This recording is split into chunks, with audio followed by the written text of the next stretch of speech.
Salut tout le monde, dans cette vidéo on va faire un exemple sur la manipulation des fichiers en utilisant les fonctions. On va se baser tout d'abord sur l'exemple donné en cours, puis on va ajouter plus de fonctions afin de plus l'enrichir. Alors commençons par cet exemple-là. Cet exemple parle de l'exercice de recette de cuisine. Alors il nous demande de créer une base de données de recettes dans un fichier JSON. Le dictionnaire suit le format suivant. La clé, c'est notre recette, puis la valeur, c'est un dictionnaire contenant la recette.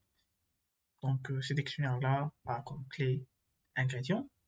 C'est une liste contenant les ingrédients. Et clé instruction, liste contenant les instructions. Alors, on va écrire des fonctions dans cet exercice-là. Commençons par la première, c'est charger recette. Cette fonction lit la recette du fichier dans un dictionnaire. Puis il y a une fonction lister ingrédients qui va nous donner les ingrédients d'une recette donnée en paramètres et signale une erreur si la recette n'existe pas. Le dictionnaire de recettes doit être également donné en paramètres.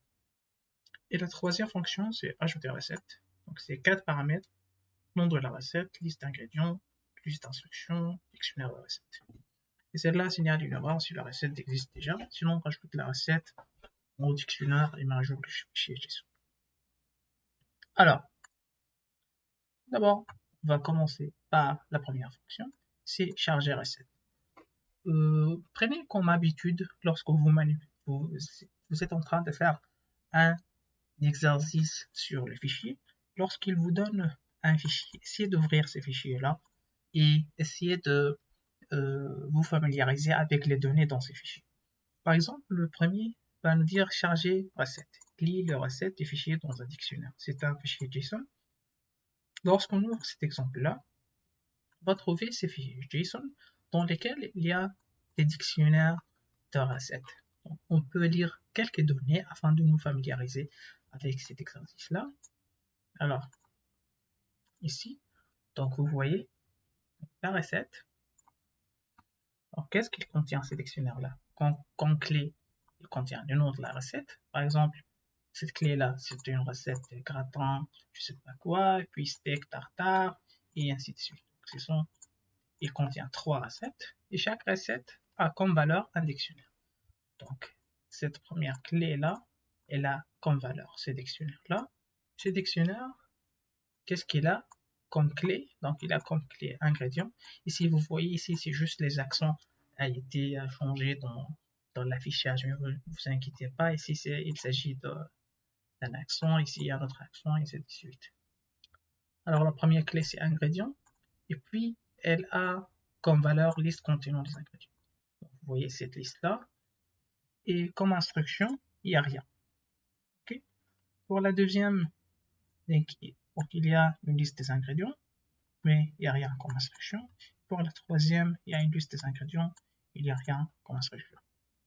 Alors la première fonction nous demande de charger recette, lire les recettes des fichiers dans un dictionnaire. Pour lire un fichier, donc il s'agit des fichiers JSON ici, alors il faut tout d'abord commencer par faire une importation de module JSON. Ce module-là va nous permettre de lire ces fichiers. Et après, donc cette fonction-là s'appelle charger recette. Donc on va la définir comme étant charger.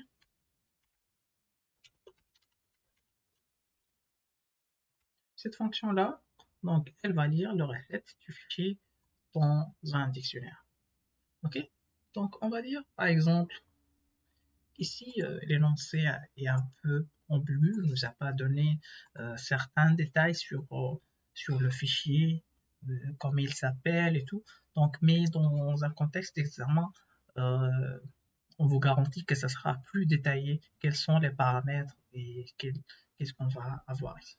Ici, par exemple, on suppose que cette fonction-là, qu'est-ce qu'elle va prendre comme paramètre? Je veux ajouter quelques commentaires pour vous clarifier qu'est-ce qu'on va faire ici. Donc cette fonction, donc qu'est-ce qu'elle va faire? Donc elle va lire recette du fichier dans un dictionnaire. Donc elle prend quoi comme paramètre? Disons par exemple, elle prend un nom du fichier, par exemple disons un fichier, donc c'est une chaîne de caractères, qui est le chemin vers le fichier JSON. Ok? Elle a quoi comme retour? Elle retourne un dictionnaire. Par exemple, ou bien je veux appeler ça comme recette. Et ces recettes-là ont un type dictionnaire. Il s'agit de recettes chargées à partir de ce dictionnaire. Donc vous voyez, donc puisqu'il s'agit d'un fichier JSON, une simple lecture de ces fichiers-là va nous permettre de stocker ces dictionnaires-là dans une variable directe. D'accord? Donc ici, le paramètre, ça sera notre nom du fichier. Comment on ouvre un fichier? On utilise l'instruction with open et après, en utilisant le nom de ce fichier-là. Et après, donc, on aura quoi comme paramètre? Nous aurons besoin de spécifier c'est quoi le mode de lecture, le mode d'ouverture de ce fichier-là. Donc, nous allons dire que c'est un mode de lecture. On va lire le contenu. Et l'encodage dans ce cours-là, on utilise toujours un encodage UTF-8. Alors, on doit les spécifier parce que tout dépend de votre plateforme, Linux ou Windows, ça peut se changer. Du coup, on le force toujours à être UTF-8. Alors ici, donc, on ouvre ça comme étant un disons, file object, donc un fichier, un objet fichier. Et après, donc, on doit, donc, puisqu'on a ouvert ça, en ouvrant ça, on peut directement faire notre dictionnaire. Ça sera json.load. Avec l'instruction json.load, on peut lire le contenu. On peut comme si on a fait le read dans un fichier texte. Mais bon, JSON, on fait load. Et ici, on passe le nom de notre objet, ici, de l'objet qu'on a donné. Par exemple, si je donne ici un F, ça doit être F ici. C'est la même chose. Alors, il faut toujours choisir le nom ici et d'utiliser le même nom ici. D'accord? Ok. Donc, après avoir fait ça, on pourrait faire donc un return reset. D'accord? Et avec ça, donc on a obtenu notre fonction. Donc vous voyez, puisque ici, donc je fais une simple lecture d'une variable, donc et après je vais la retourner directement, je peux simplifier ce code en écrivant directement return le résultat de cette fonction-là. Si je fais ça, donc directement, donc j'obtiens la même chose. Une simple simplification de ces codes-là. Alors, on continue. Donc avec chargé, j'ai oublié un E ici. Et après, donc on a terminé avec la première. On peut tester cette fonction-là. Comment on la teste? Donc je peux faire charger recette, je l'appelle. Entre parenthèses, je dois lui donner un nom de fichier. Mon fichier s'appelle, je dois mettre ça, recette.json. D'accord? Je lance ce code-là et ce code fonctionne sans aucune erreur, mais affiche rien parce qu'on n'a rien affiché. Par exemple, je peux stocker ça dans une variable que je vais appeler recette, par exemple, recette, comme ça, puis je vais faire oui, recette. Et avec ça, on doit afficher notre dictionnaire qu'on vient de lire. C'est le même dictionnaire ici. Ok? Alors, vous voyez que l'affichage a été corrigé pour les accents. Ok, avec ça, donc on a testé la fonctionnalité de cette fonction-là. On a testé qu'elle fonctionne bien. Je veux commenter ce code-là. Ok, je veux aller à la deuxième fonction. La deuxième fonction, c'est liste des ingrédients. Elle va donner les ingrédients d'une recette donnée en paramètre et elle signale une erreur si la recette n'existait pas. Ok, donc ici, les dictionnaires de recettes doivent être également donnés en paramètre. Donc, on va utiliser le nom de cette fonction-là. On utilise le mot-clé def comme d'habitude. Ici, je veux décrire un petit peu cette fonction-là. Elle prend quoi comme paramètre? Donc ici, cette fonction donne les ingrédients d'une recette donnée en paramètre. Du coup, ici, nous avons besoin de la recette. Donc la recette ici, c'est un nom. C'est un nom d'une recette. Donc c'est une chaîne de caractères. C'est la recette. On veut afficher ces ingrédients. Et après, le deuxième paramètre, c'est un dictionnaire de recettes. Donc, recette ici, c'est un dictionnaire. Et ici, pour que ça soit plus significatif, vous voyez, il se peut que ça va prendre à confusion. Du coup, je peux ajouter, je peux changer le nom, modifier, pour que ça soit plus clair. Alors, peut-être que je peux appeler ça dictionnaire de recettes pour que vous compreniez, pour que ce soit plus compréhensible aux personnes qui vont lire notre code. Alors ça, c'est la recette, et ça, c'est le dictionnaire de recettes. Alors, cette fonction a quoi comme retour? Donc, elle donne les ingrédients d'une recette. Donc, elle va donner les ingrédients. Les ingrédients sont quoi? Donc, les ingrédients ici sont une liste.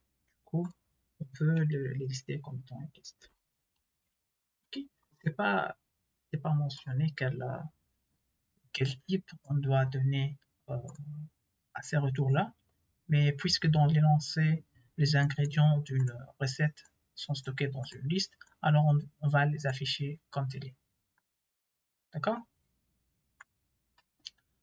Alors ici, qu'est-ce qu'on va faire? Donc on va aller donc ici, mettre nos paramètres, donc ce sera recette et un dictionnaire de recettes. Et alors, on va faire donc un test. Ici, cette fonction-là va signaler une erreur sur la recette n'existe pas. Du coup, je peux faire donc comment tester si un clé existe dans un dictionnaire. Donc nous avons ce dictionnaire-là. Donc, comme si ça c'est un dictionnaire. Si je veux tester si quelque chose est dans un dictionnaire, je peux tout simplement utiliser l'opérateur in pour dire que ça appartient ou pas. D'accord? Donc je peux dire if notre recette n'est pas not in notre dictionnaire de recettes. D'accord? Avec cette façon-là, on peut tester directement si cette clé-là n'appartient pas aux clés de ces dictionnaires. Donc c'est la même chose lorsqu'on dit aussi dictionnaire ranking. Donc c'est la même chose. Avec cette façon-là, donc recette, lorsqu'on teste si quelque chose est dans un dictionnaire, il va comparer avec les clés de ces dictionnaires-là. Sinon, on peut spécifier explicitement est-ce que cette chose-là est dans les clés de ces dictionnaires-là avec cette façon. D'accord? If reset not in dict reset. Ici, on va dire, on va signaler une erreur. Dans l'autre cas, on doit donner les ingrédients. D'accord? Ici, alors, à ce moment-là, donc on va faire soit retour ingrédient, ou bien, donc ça va être un ou message erreur. Donc celui-là, ce message d'erreur-là, ça sera un str. Donc soit ça, soit ça. Du coup, dans ces cas-là, je veux faire un return, et ici, je dois écrire un message. Donc ces messages-là, je peux écrire, donc cette recette n'existe pas. D'accord? Si je veux que ces messages-là soient plus dynamiques, on peut toujours utiliser le f-strings en utilisant le f pour dire format, d'accord, en disant f ici, et je peux dire à l'utilisateur un message d'erreur plus significatif en lui disant la recette, ici je veux nommer cette recette-là, n'existe pas, d'accord? Dans l'autre cas, else dans l'autre cas, cette recette existe, puisque je veux retourner les ingrédients de cette recette. À partir de ce dictionnaire des recettes, je veux accéder à cette clé, et dans cette clé-là, je veux accéder aux clés ingrédients. OK? Et comme ça, on retourne cette liste des ingrédients. Alors, je peux tester encore. Donc, je reviens à mon code ici, et je vais essayer de tester avec, par exemple, ici, je veux appeler ça avec liste des ingrédients, avec mon dictionnaire de recettes ici, je l'ai appelé recettes. Je vais changer ici pour faire un bon appel. Et une autre recette ici, peut-être je veux lui dire donne-moi la recette de omelette. Ok. Et ça, c'est notre résultat. Ça stocké ici. Et je veux imprimer notre résultat. Ok. Donc, si je lance ça, alors lorsque je lance là, il va me dire la recette omelette n'existe pas. Alors, pour tester un autre, je peux par exemple ici chercher dans le dictionnaire. Alors, je sais qu'il contient cette recette-là, steak tartare. Donc, je veux lui dire, ok, donne-moi les ingrédients de cette recette-là. Alors, vous voyez, il m'a donné la liste des ingrédients de cette recette-là. Alors, notre deuxième fonction ici fonctionne bien. Donc, on peut passer à la fonction suivante. Donc, vous voyez ici, donc je ne peux plus utiliser la deuxième. Je n'ai pas pu utiliser la deuxième fonction sans avoir appelé la première. Parce que la première nous a donné cette variable recette, puis je vais utiliser cette variable-là dans celle-ci. D'accord? Par exemple, si j'appelle cette variable y, lorsque je la utilise ici, je dois la nommer aussi y. Donc ça doit être le même nom. Okay? Sinon, il vaut mieux, comme je vous ai dit, il faut mieux choisir un bon nom qui est significatif. Ici, je sais bien que ça un dictionnaire de recettes, tu peux dire ok, c'est un dictionnaire de recettes, et j'utilise ici les mêmes noms. Okay? Alors, on passe à la fonction suivante, c'est ajouter recette. Qu'est-ce qu'elle va faire? Elle a 4 paramètres. Donc, le nom de la recette, liste d'ingrédients, liste d'instructions, dictionnaire de recettes. Et puis, elle signale une erreur si la recette existe déjà. Sinon, on rajoute la recette au dictionnaire et met à jour le fichier JSON. Alors, on peut commencer par définir cette recette-là. Def ajouter recette. Elle prend quoi comme paramètre? Donc, ce sera 4 paramètres ici. Donc, je ne vais pas faire la description comme d'habitude. Cette description-là est très optionnelle. Donc, c'est juste pour vous aider à comprendre c'est quoi les entrées et les sorties de cette fonction-là. Mais ici, puisque c'est clair à partir de l'avancée, je peux tout simplement les repérer ici. Alors, j'aurai quoi comme paramètre? Donc, ce sera le nom, la liste des ingrédients, liste d'instructions et dictionnaire de recettes. Ça, c'est les 4 paramètres. Et puis, c'est quoi le retour? Donc, soit message d'erreur, ou bien elle va faire, elle va rajouter la recette au dictionnaire. Ok? Elle doit faire quoi aussi? Elle doit, donc ça c'est une opération, et celle-là c'est une autre opération. Ces deux-là sont les actions effectuées par cette, par cette fonction-là. D'accord? Ici, c'est pas clair. Est-ce que cette fonction-là a un retour? Ok? Est-ce qu'elle a un retour ou quelque chose? Du coup, on peut mettre une hypothèse, comme je vous ai dit, dans un contexte d'examen. Ne vous inquiétez pas, on va nous assurer que ça soit très clair et c'est toujours clair s'il y a un retour pour une fonction ou il n'y a pas. Dans ces cas-là, puisque cette fonction va effectuer certaines opérations, elle va ajouter une recette au dictionnaire, puis elle va mettre à jour un fichier, elle va écrire dans un fichier. Du coup, on n'aurait pas besoin d'un retour, mais plus d'effectuer de certaines opérations.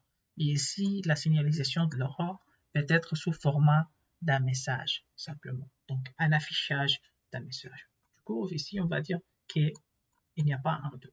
OK? Alors, quels sont les paramètres? Donc, ça sera recette. Puis ici, ingrédients. Et après, donc, instruction.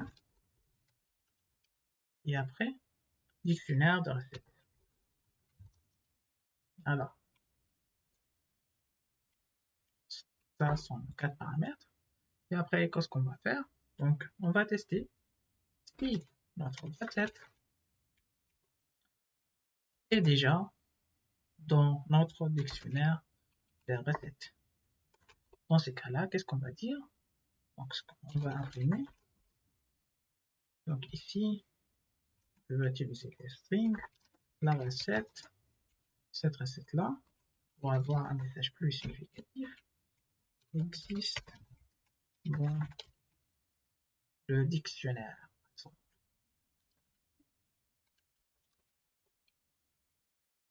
Recette. Okay. Sinon, dans l'autre cas, comme je vous dis ici, on peut soit faire ça if recette in dictionnaire, si cette clé appartient à ce dictionnaire-là, ou bien dire explicitement si cette clé est dans le dictionnaire. Comme ça. Ça revient au même, c'est la même chose. Ok, vous voyez. Je veux la laisser ici pour la diversité des solutions. Alors, si cette recette est dans ce dictionnaire, on va dire qu'elle existe déjà dans le dictionnaire. Sinon, on va la rajouter et mettre à jour notre fichier JSON. Alors, comment on rajoute une clé à un dictionnaire? Donc, nous avons ce dictionnaire-là. Comment on lui ajoute un nouvel élément? On fait tout simplement, on utilise le nom du dictionnaire et puis entre crochets, on met le nom de la nouvelle clé qu'on veut ajouter à ce dictionnaire-là. Donc, on va dire ce dictionnaire-là, slash recette, qu'est-ce qu'on va lui ajouter? On va lui ajouter un dictionnaire. Donc, ce dictionnaire-là, donc, comprend, donc, voilà ce que vous voyez, donc, le format de dictionnaire de recettes comprend la clé, c'est le nom de la recette, c'est celui-là. Et puis, il y a un dictionnaire dans lequel la première clé, c'est instruction, la deuxième, pardon, la première, c'est ingrédient, la deuxième, c'est instruction. Du coup, ici, je vais utiliser ce nom-là. Je vais dire, c'est pour ingrédient, je vais utiliser la liste des ingrédients ici. Et pour instruction, je vais utiliser les instructions que vous m'avez données dans les paramètres de la fonction. D'accord? Et après, je dois mettre à jour mon fichier JSON avec le nouveau dictionnaire. Alors, qu'est-ce que je dois faire? Je dois ouvrir mon fichier JSON. Donc, mon fichier s'appelle recette.json. Alors, puisque je dois écrire quelque chose dans ces fichiers-là, et j'ai déjà lu le contenu de ces fichiers-là.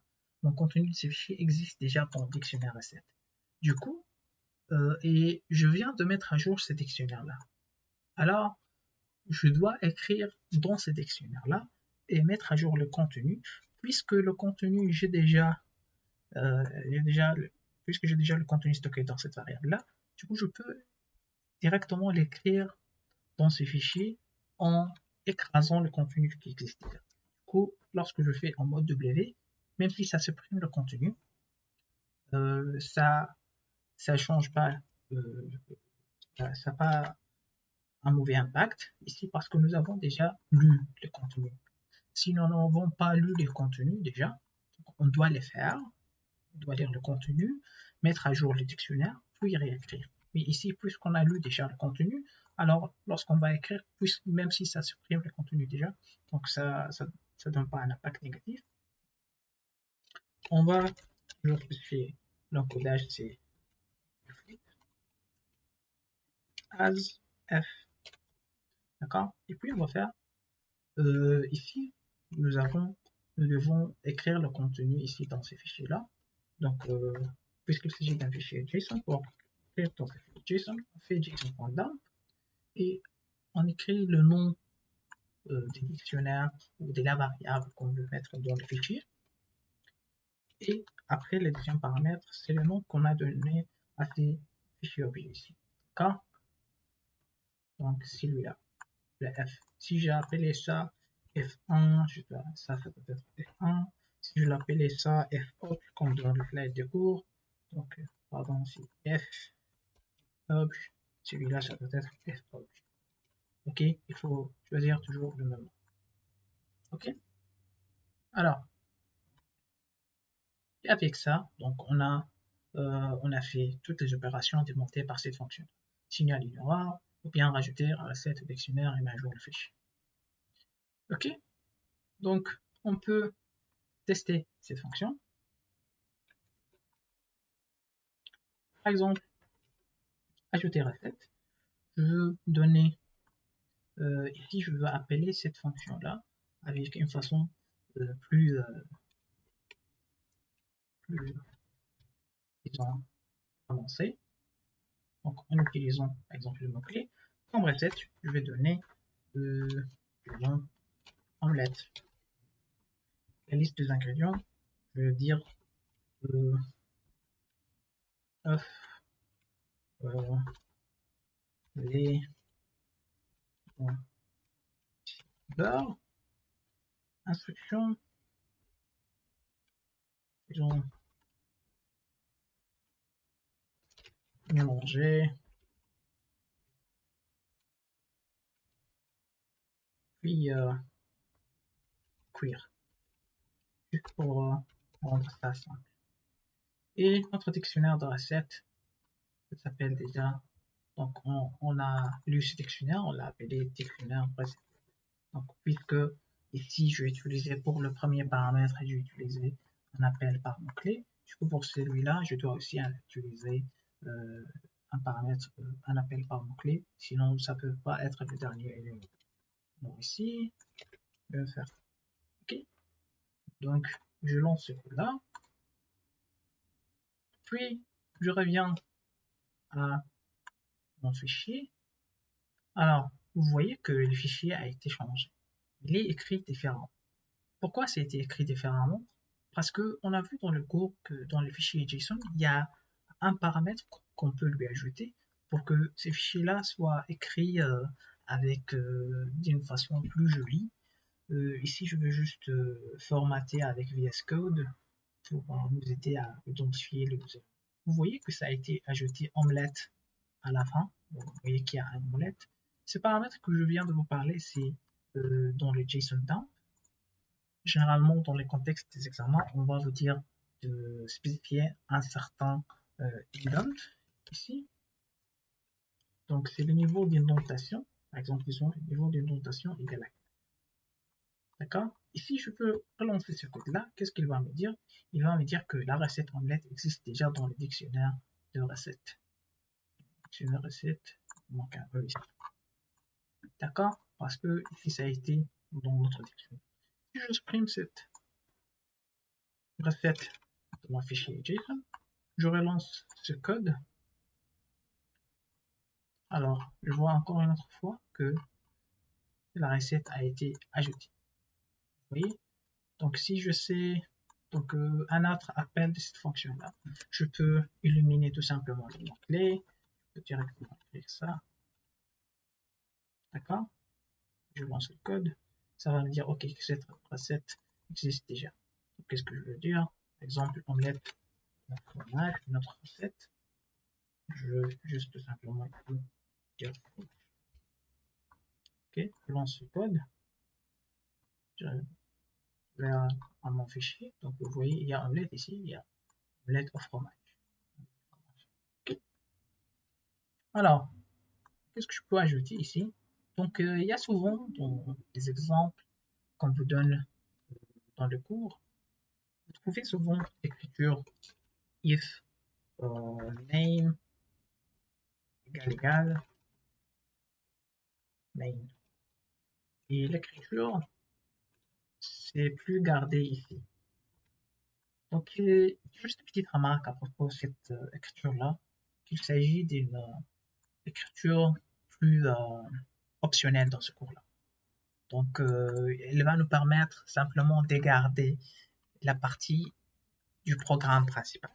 Comme si nous sommes en train de dire qu'à partir de ce point-là, c'est écrit notre programme principal. L'autre partie, c'est les paramètres, les fonctions à définir. Et à ces points-là, c'est notre programme principal, c'est plus indenté, c'est juste à but informatif dans ce cours-là. Mais cette structure-là a beaucoup de désavantages qu'on ne va pas aborder. Mais si vous trouvez par exemple cette structure-là, la seule différence que vous allez faire, c'est il faut indenter votre code d'un certain niveau. Si elle n'existe pas, juste vous pouvez revenir au même niveau d'indentation. Ok. Alors, on continue. Par exemple ici, je veux mon code que ce soit plus intelligent. Je veux qu'il m'affiche un menu avec des options que je peux faire. Par exemple, je veux créer une fonction qui s'appelle menu. Ok. Et cette fonction-là, alors elle, qu'est-ce qu'elle va faire? Elle va afficher deux fonctions que je peux faire. Ok. Cette fonction, alors, elle prend rien comme paramètre, mais elle retourne, donc elle retourne un choix. Donc ici, on return un choix. Ce choix-là, c'est un entier. Ok. Alors, dans ce menu-là, donc on va dire, par exemple, on va afficher à l'utilisateur qu'est-ce qu'il peut faire. Ok. Je veux écrire un message sur plusieurs lignes. Disons ici, par exemple, je vais appeler ça comme menu. Ok. Et après, je vais dire, par exemple, 1, c'est pour charger la recette qui est JSON. 2, pour, par exemple, lister les ingrédients d'une recette. 3, pour, par exemple, ajouter une recette au fichier JSON.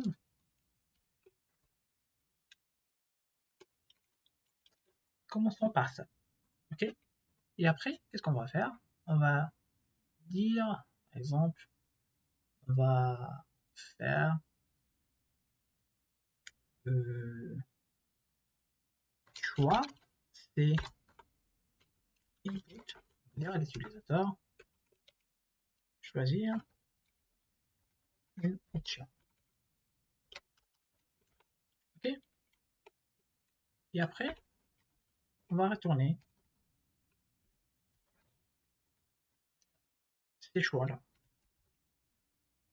Mais ici, je dois, par exemple, je voulais que ça soit quelque chose de plus interactif et notre programme contenu tant que l'utilisateur ne veut pas quitter le programme. Quelque chose qui est toujours en continu. Donc je peux par exemple ajouter l'option 0, par exemple pour dire c'est pour okay. Et ici je peux par exemple, parce que notre choix est toujours un entier, je peux convertir ça en un entier. Ok. Alors, ce que je peux faire dans notre code ici, alors, commencer par lire notre choix.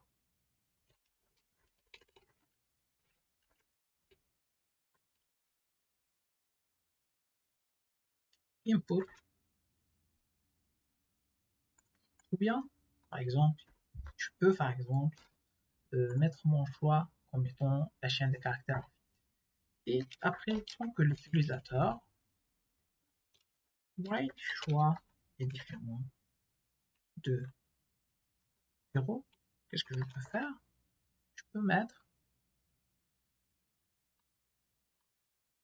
ici notre menu ce soit choix égale notre menu. OK? Et après, donc tout dépend de notre choix. Qu'est-ce qu'on va faire? On va, à chacune de ces fonctions-là, va appeler la fonction correspondante. Alors, qu'est-ce qu'on va faire? On va dire if choix égale 1. On va dire charger la recette, donc ça sera cette opération-là.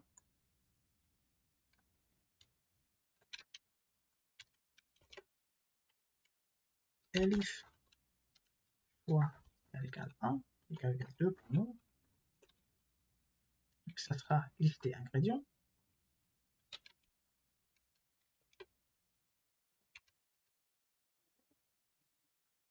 OK? Sinon, elif choix égale 3. Donc on va ajouter ça. Okay? Ça, juste une simple modification de notre code. Et après, il va montrer que puis, donc il va redemander à l'utilisateur de choisir. OK? Et puis, si la réponse est égale à 0, il va lui dire simplement, il va quitter le programme. On lance ce code-là. Alors, on va choisir une option, on va quitter, donc, et ça quitte le programme. Par exemple, si je veux charger la recette, ça charge la recette. OK? Puis, par exemple, si je veux lister les ingrédients de la recette, donc ici, alors j'ai oublié de faire print résultat. Alors, je dois quitter ça. Lorsque je veux quitter un programme, je peux tout simplement utiliser CTRL-C dans le terminal et ça termine quelque chose qui est en train de se lancer. Ok, je lance ce code encore une autre fois. Je charge la recette, je liste les ingrédients de la recette et ça fonctionne. J'ajoute une recette au fichier JSON, ça ajoute la recette d'omelette. Ok, la recette d'omelette de fromage existe déjà, donc on ne peut pas l'ajouter. Ok, maintenant je quitte. Si je veux, par exemple, ici, lui ajouter d'autres paramètres, lister ingrédients. Par exemple, si je choisis la fonction 2, je veux que ce nom de recette-là soit ajouté par l'utilisateur. Ok, quelle recette, par exemple, et à chaque fois, par exemple, lorsque j'ai lu les dictionnaires ici, je peux l'afficher, faire print notre dictionnaire. Ici, je peux dire à l'utilisateur de donne-moi une recette. Recette égale input. Recette voulez-vous choisir. Ici, on va mettre ça ici. D'accord? Et maintenant, on peut donc lister à partir d'une recette choisie par l'utilisateur. Sinon, pour le choix 3, donc on va dire à l'utilisateur ici, donner un nom à votre recette. Et puis, ici, ça va être recette. Et après, on va lui dire, par exemple, ingrédients. Donc, ça sera ici, on doit lire une liste des éléments. Donc, ici, on peut lui dire, par exemple, ingrédients for i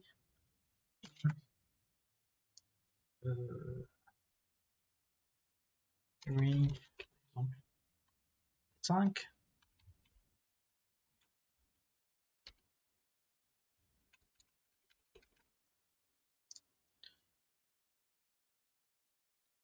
Ou bien au lieu de choisir un nombre fixe de jours des ingrédients, peut-être on peut je peux simplifier ça en demandant à l'utilisateur, par exemple, en lui demandant ingrédient, bien ici, réponse est égal à l'ensemble qui est, par exemple ici, oui, et tant que sa réponse est différente de la chaîne vide, donc on va lui dire par exemple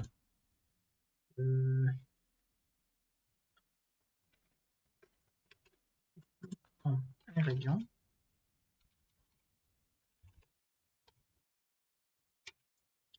donner un ingrédient.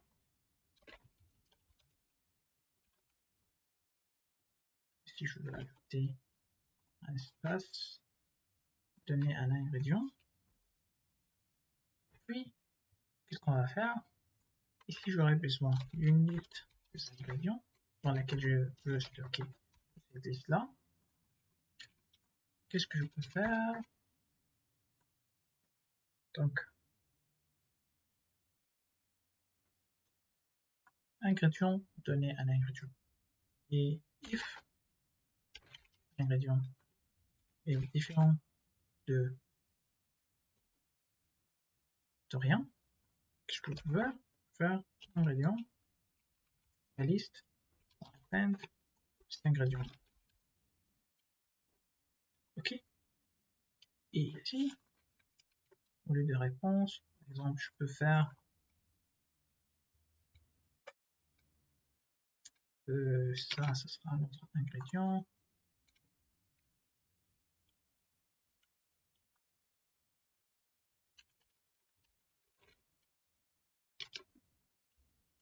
Ça, ce sera notre ingrédient. D'accord? Donc, on va lui dire, donc, à la première fois, donner un ingrédient. Et qu'est-ce qu'on va faire? Tant que l'ingrédient c'est différent de la chaîne de caractères vide, on va ajouter cet ingrédient-là à notre liste des ingrédients, et puis on va lui redemander de nous donner un ingrédient. D'accord? Et c'est la même chose pour les instructions. Donc je veux, par exemple, cette partie-là, je veux la mettre dans une fonction pour simplifier les choses. Ok? Donc ici, donc je vais juste vous montrer la différence pour vous. Donc ici, je veux mettre la même chose pour instruction. Donc donner une instruction. Et après, donc ici, ça sera la liste des instructions. Et tant que l'instruction est différente de la réponse, la chaîne des caractères vides, on va ajouter cette liste des instructions à notre liste des instructions. Je veux peut-être ici, pour simplifier la vie, vous montrer le mot-clé liste ici. Okay. Ici, liste. Ici, liste. Ok. Ici, liste. Juste pour faire la différence entre instruction au singulier et instruction au pluriel. Ok. Donc ici, liste, on va lui ajouter ça, puis donner une instruction. Ok. Alors vous voyez ici, il y a une duplication des codes. Donc je peux faire ça dans une fonction. Okay. Cette fonction-là va nous retourner une liste et elle prend juste elle prend comme paramètre un message. Ok. Alors qu'est-ce que je peux faire? Je vais copier cette partie-là, je vais appeler ça demander quelque chose. Alors ici avec un message.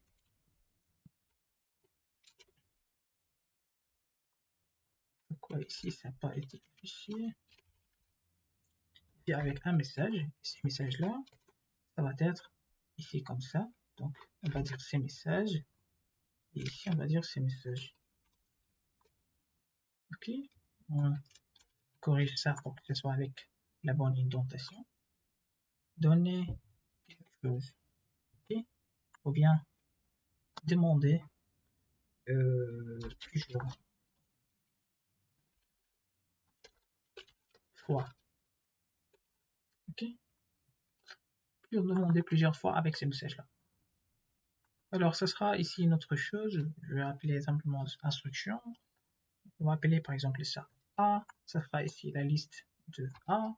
Et donc, A différentes de la chaîne vide. On va dire la liste de A. On va lui ajouter A. D'accord? Puis A, ce sera input ces messages-là. Ok? Alors, je vais appeler cette fonction-là au lieu de cette partie-là. D'accord? Donc, je commence cette partie. Et ici, mon message, ça sera donner un ingrédient. Et puis, c'est la même chose ici. Au lieu de lui dire donner un ingrédient, ça sera donner une instruction.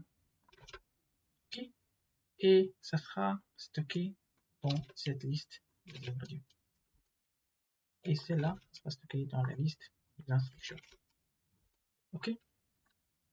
Donc, je peux me débarrasser de cette partie du code-là, cette partie du code-là.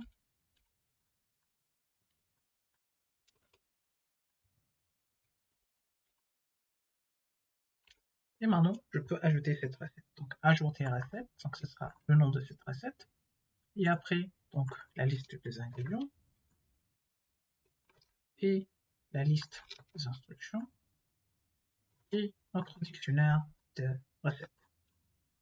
Alors, ici, qu'est-ce qu'on peut faire si, donc, alors je peux ajouter ça après. Maintenant, je veux essayer de tester mon code. Juste ici. Alors, terminal, nouveau terminal. Je lance mon code. Il y a quelque chose de bizarre ici. Okay. Terminal. Alors, il y avait une petite erreur dans la dernière fois que j'ai lancé le code. Je n'ai pas fait une interruption du code. Ça a persisté ça. Du coup, il faut parfois forcer le terminal à s'arrêter et relancer le code. Là, je sais de quitter, ça fonctionne. J'essaie de charger la recette. Ok, il m'affiche la recette. J'essaie de lister les ingrédients d'une recette. Il va me dire quelle recette voulez-vous choisir. Ok, je veux choisir la recette omelette. Alors, il va m'afficher ça. Par exemple, si je veux afficher la recette de patates, disons, quelque chose, il va me dire la recette patate n'existe pas. Si je veux ajouter une recette affichée cuisson, par exemple, si j'ajoute donner un nom à votre recette, ça sera dans patate à l'ail, donner un ingrédient, patate, patate, ingrédient, ail, huile,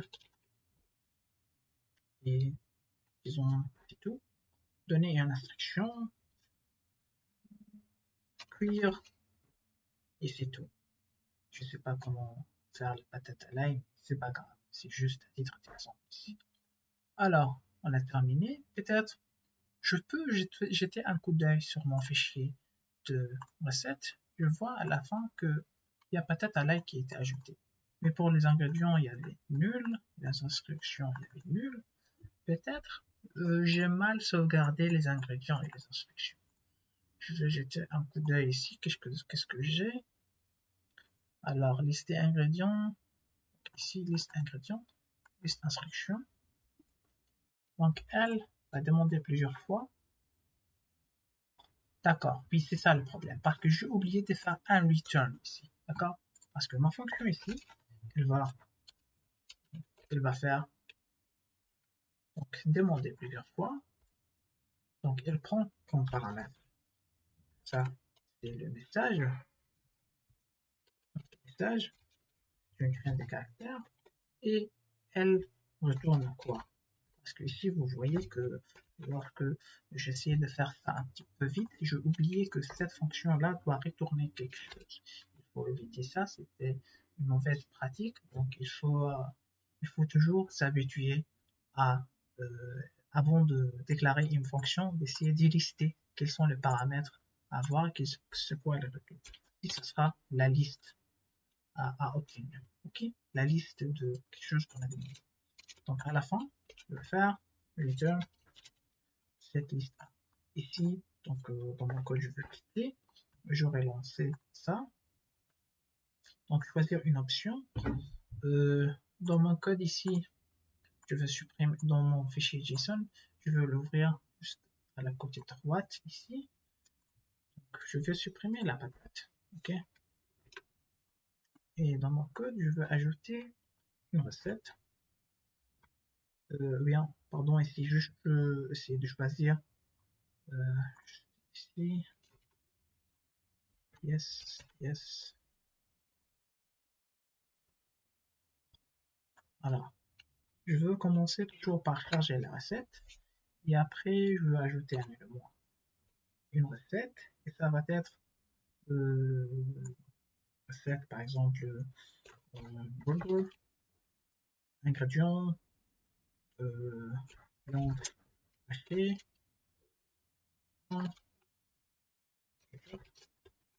maillot, laitue, tomate, fromage.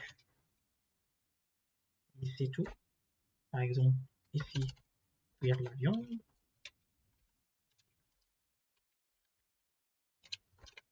Faire le sandwich. Ce sera tout. Donc vous voyez, lorsque j'ai appuyé sur Entrée, donc mon fichier JSON a été mis à jour. Et je vois bien que la recette burger, ça a été ajouté ici à mon fichier. Donc vous voyez que donc ça, c'est notre fichier, ça fait la mise à jour directement. Il y a un petit problème dans notre code ici. C'est lorsque, par exemple, je quitte le code, j'essaie de le lancer.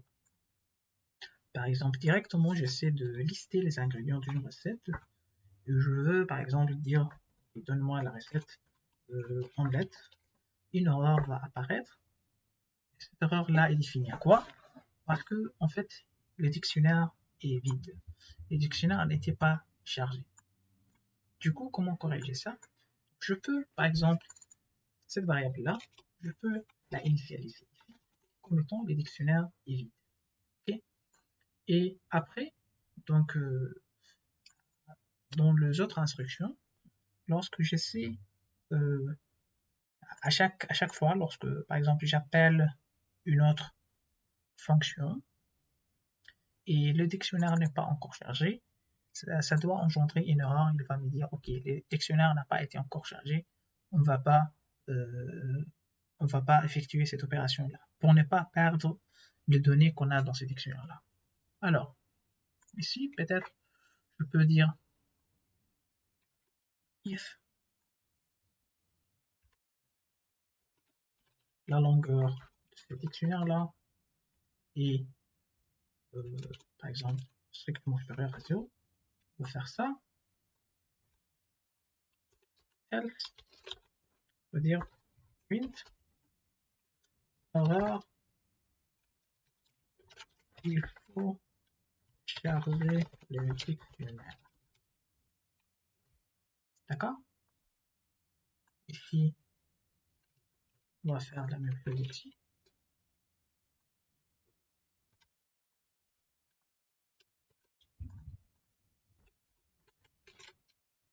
Ok, donc je lance ce code-là. Donc maintenant, donc, je vais quitter, je vais lancer ce code. Si je sais de lister les ingrédients, il va me dire erreur, il faut charger le dictionnaire. D'accord? Si je sais d'ajouter une recette, il va me dire erreur, il faut charger le dictionnaire. D'accord? Donc on va commencer par charger la recette du fichier JSON. D'accord?